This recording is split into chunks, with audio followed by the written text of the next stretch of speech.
Hi friends, ఈరోజు special ఏంటంటే prawns biryani. So process ఏంటో చూసేద్దాం రండి. సో ఫస్ట్ అయితే మసాలా కోసము అల్లం, వెల్లుల్లి, పచ్చిమిరకాయలని వేసేసుకొని బాగా స్మూత్గా పేస్ట్ చేసేసుకోవాలి.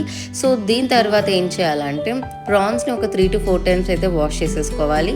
దాంతోపాటు వీన్ అనేది తీసేసుకోవాలి ఫ్రెండ్స్. సో నేనైతే బయట తీపిచ్చేసుకున్నాను. దీంట్లో కొద్దిగా మసాలా పేస్ట్, దాంతోపాటు క్రిస్టల్ సాల్ట్ వేసుకొని బాగా మనం మసాజ్ చేసుకోవాలి. సో దట్ మసాలా అనేది ప్రాన్స్కి పట్టేటట్టు.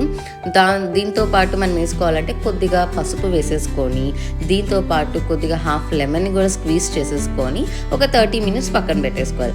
ప్రాసెస్ బిర్యానీ ఏంటో చూసేద్దాం రండి.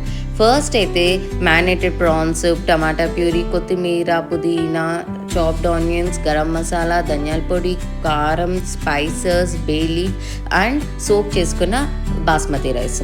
దీని స్పెషల్ ఏంటంటే నేను కుక్కర్లో వేస్తున్నాను, అదే పెద్ద స్పెషల్ అనమాట. సో ఫస్ట్ ఏంటి, ఆయిల్ వేసేసుకొని కొద్దిగా గీ వేసేసుకున్న, దాంతోపాటు బే లీఫ్, నా దగ్గర ఉన్న స్పైసెస్ అయితే చెక్క, లవంగం, బడి ఇలాచి, చిన్న ఇలాచి, దాని తర్వాత కొద్దిగా షాజీరా వేసేసుకొని బాగా ఫ్రై చేసుకోవాలి. నాట్ లైక్ మరీ స్పైసెస్ అనేవి మాడేటట్టు. దాని తర్వాత కొద్దిగా ఆనియన్స్ వేసేసుకుని, ఒక కప్ ఆనియన్స్ మాత్రం బాగా బ్రౌన్ అయ్యేలాగా ఫ్రై చేసుకోవాలి. చూసారు కదా, బ్రౌన్గా ఫ్రై అయిన తర్వాత టమాటా ప్యూరీ యాడ్ చేసేసుకున్నాను. కావాలంటే చాప్ చేసిన టమాటాస్ కూడా వేసుకోవచ్చు. నాకు కొద్దిగా ఫాస్ట్గా అవ్వాలని నేను ప్యూరీ వేసుకున్నాను. ఇప్పుడు మ్యారినేటెడ్ ప్రాన్స్ని వేసేసి ఒక హై ఫ్లేమ్లో 2 to 3 minutes బాగా ఫ్రై చేయండి. ఇప్పుడైతే కారం మీ టేస్ట్కి తగ్గట్టుగా వేసుకోండి. ఇప్పుడు 1.5 స్పూన్ గరం మసాలా, కొద్దిగా ధనియాల పొడి వేసుకున్నాను. మీకు కావాలంటే బిర్యానీ మసాలా ఉంటే బిర్యానీ మసాలా వేసుకోండి ధనియాల పొడి ప్లేస్లో. ఇప్పుడైతే పుదీనా, కొత్తిమీర కూడా వేసేసుకొని బాగా ఫ్రై చేసుకోవాలి. కొద్దిగా వాటర్ కూడా వేసుకొని, సో దట్ స్పైసెస్ అనేవి మనకి మాడకుండా ఉంటాయి. సో బాగా కలుపుకొని కొద్దిగా వాటర్ వేసుకొని మూసేసుకొని ఒక 2 to 3 minutes ప్రాన్స్ని బాగా ఉడికేటట్టు పెట్టుకోండి. సో దట్ మనకి బిర్యానీలోకి బాగా టెండర్గా ఉంటుందన్నమాట. ఇప్పుడైతే సోక్ చేసుకున్న బాస్మతి రైస్ వేసేసుకొని బాగా మిక్స్ చేసేసుకోండి. నేనైతే 1 glass ఆఫ్ బాస్మతి రైస్ తీసుకున్నాను.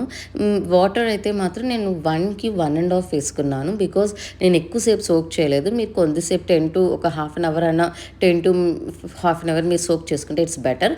సో ఇప్పుడు నేను ఇప్పుడైతే కొద్దిగా ఉప్పు వేసేసుకొని ఒక విజిల్ అయితే పెట్టేసుకోవాలన్నమాట. సో ఇది చాలా ఈజీ ప్రాసెస్. సో చూసారు కదా, ఇట్స్ వెరీ టెండర్. అసలు ప్రాన్ అయితే ఎంత బాగా ఉడికిందంటే అంత బాగా ఉడికింది. అండ్ ఇది ప్రాసెస్ కూడా చాలాసేపు ఏం పట్టదండి, ఈజీగా అయిపోతుంది, ఫాస్ట్గా అయిపోతుంది. మనకు టైం లేనప్పుడు మనకి ఎప్పుడన్నా టేస్టీగా తినాలంటే ఫాస్ట్గా చేసేసుకోవచ్చు. చూసారు కదా ఎంత టేస్టీ ప్రాన్స్ బిర్యానీ రెడీ అయిపోయింది. So please do try and let me know in the comments. Thank you for watching.